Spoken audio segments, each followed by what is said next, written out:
Belə villalar, saraylar hələ çox aşkarlanacaq Azərbaycanda.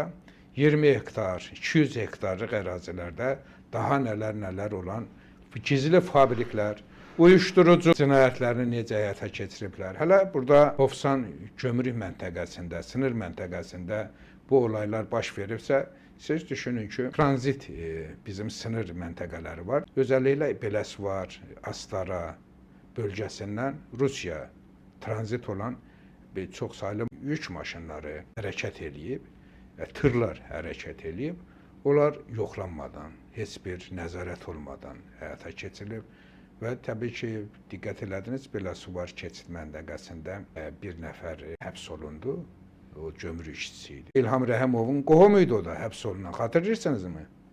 O da açılmayıb, o da açılacaq. Mən ehtimal edirəm ki, orada narkotik tranzitinə o uşaq nəzarət eləyir. Daha doğrusu heç xəbər olmayıb, nə gedir. Sadəcə ona tapşırıblar ki, filan maşınlar gələcək, heç kim onlara baxmasın, hamı üzünü çörsün oyuna, o maşınlar keçsin. O maşınlar da gəlib Qusar sınır məntəqəsindən keçib gedir Rusiya ayrı-ayrı şəhərlərə və beləliklə küresel narkotik ticarəti həyata keçirilir.